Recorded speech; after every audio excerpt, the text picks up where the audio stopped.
We all know that turning on an electrical load increases the amount the power company will bill us. Depending on where you live, the rates can vary. For residents of the United States, these rates can be as high as 24 cents a kilowatt hour to as low as 6 cents a kilowatt hour. To make matters worse, many utilities charge a demand rate during highest peaks of the day, typically from 9 a.m. to 9 p.m. A 5% reduction in peak demand, or what some people refer to as peak shaving, would save an average of $3 billion per year. As our need for electricity increases, so does the need to generate it, with fossil fuels leading the way. Coal is one of the biggest producers of electricity. Coal is the most abundant fossil fuel on the earth. It's cheap, and large deposits are available in regions that are politically stable, such as India, China, and the United States. One of the negatives to coal is that it produces carbon dioxide, CO2, which is also known as a greenhouse gas. Greenhouse gas is one of the things that contribute to global warming.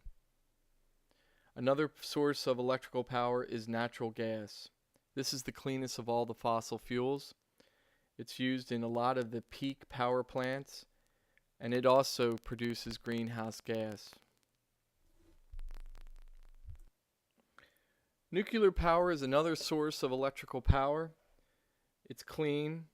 It's relatively expensive as far as the upfront cost of the power plant, but once the plant is built, it's one of the more economical selections.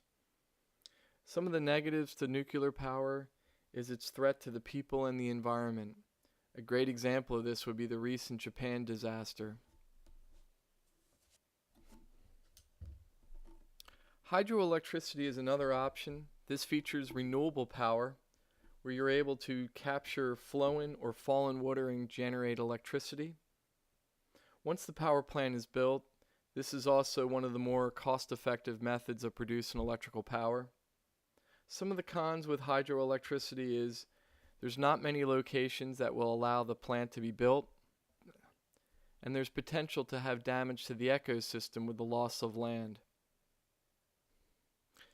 Wind and solar round out the offering of electrical power.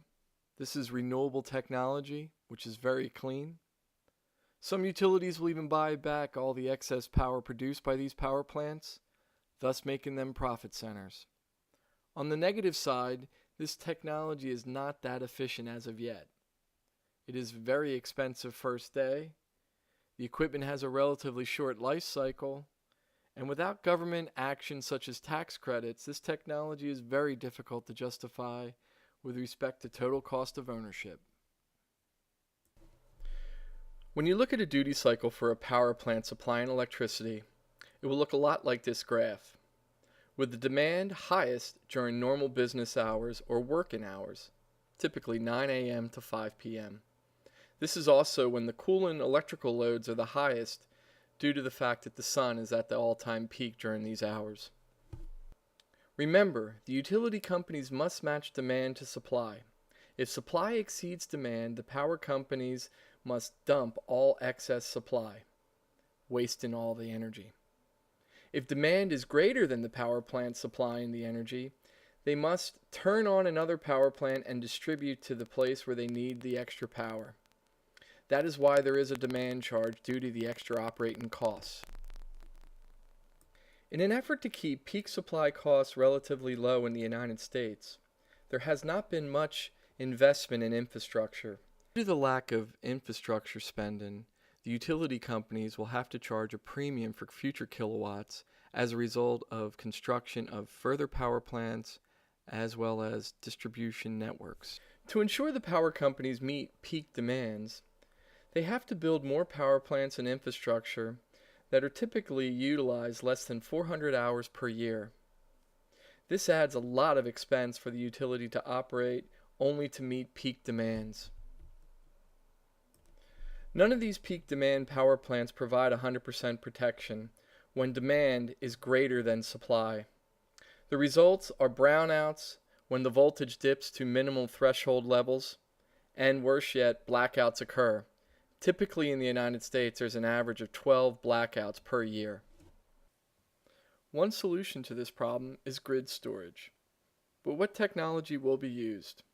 Many trials are underway around the world to evaluate all the storage options. The ideal energy solution will need to be highly reliable, cost-effective, safe, easy to deploy, able to have high cycle life under deep depth of discharge conditions, be able to be quickly recharged in less than 16 hours, and be able to meet a varying power demands for up to 8 hours. The duty cycle with grid storage is shown in this graph. Now the power plant can run at a constant, efficient rate. The power companies can now store all excess power into a grid storage system and call upon this energy during peak demands, without the need for other power plants and infrastructure. In this example, the grid system is charged from 5 p.m. to 9 a.m. and discharged from 9 a.m. to 5 p.m. This will require a highly cyclable solution to make an efficient grid storage system. With worldwide energy consumption continuing to increase, the time is now for a solution.